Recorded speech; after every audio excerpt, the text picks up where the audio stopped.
Hi friends, welcome to daily mini story. மறக்காமல் நம்ம சேனலுக்கு லைக் சப்ஸ்கிரைப் பண்ணுங்கள். தேங்க்யூ. ஒரு ஊரில் நிஷா குருவி கோடை வெப்பத்தினால தண்ணி தாக்கமாக எடுக்குதுன்னு ரொம்ப கவலையாக இருந்தது. ஆனால் கோடை வெப்பத்தில் தண்ணி எல்லாமே தேர்ந்தெடுத்தான். அதனால் இந்த கிணத்துல எட்டி பார்க்குது தண்ணி இருக்கான்னு. ஹலோ, நீ யார்? நீ ஏன் இங்கே வந்து தண்ணி கேட்குற? தண்ணி இல்லை, ஒன்றும் இல்லைப்போ. இந்த தண்ணி வச்சு தான் நானே குடிச்சிட்டு இருக்கேன். உனக்கெல்லாம் தர முடியாது அப்படின்னு அந்த காகம் ரொம்ப கடுமையாக பேசிடுச்சு.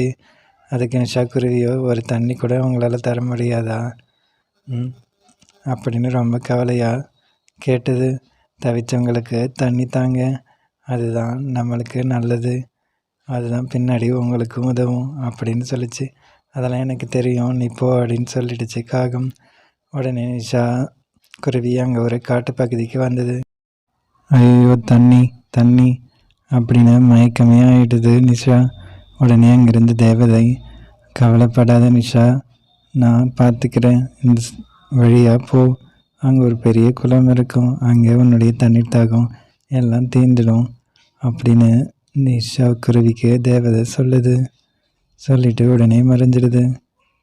அந்த நிஷா குருவியோ, நம்ம பறவையின ஃப்ரெண்டுங்க எல்லாத்தையும் கூப்பிடுவோம், அவங்களும் பாவம் இல்லை, எல்லாருக்கும் தண்ணி கொடுக்கணும் அப்படின்னு சொல்லிட்டு எல்லோரும் தண்ணி குடிச்சிட்டு இருந்தாங்க.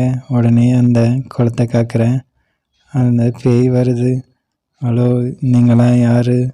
நீங்களாம் என்ன பண்ணுறீங்க? இது என்னுடைய குளம், நீங்களாம் யாருமே தண்ணி குடிக்கக்கூடாது அப்படின்னு அந்த சோட்டா பேய் சொல்லுது. கோடை வெப்பத்தில் நாங்கள் எல்லாம் தண்ணி இல்லாமல் ரொம்ப கஷ்டப்படுறோம், குளிக்கவும் முடியல, அதனால தான் இந்த ஆறுக்கு வந்தோம் அப்படின்னு சொல்லுது. உடனே தேவதையோ, இது ஒன்றும் உன்னுடைய குளம் இல்லை, இது பொதுவானது, மக்கள் அனைவருக்கும் பொதுவான குளம்தான், விலங்குகளுக்கும் பொதுவான குளம்தான் அப்படின்னு சொல்லிட்டு அந்த பேயை அழிச்சிடுது. இதிலிருந்து என்ன தெரியுதுன்னா, ஆறுகளை காப்போம். வணக்கம்.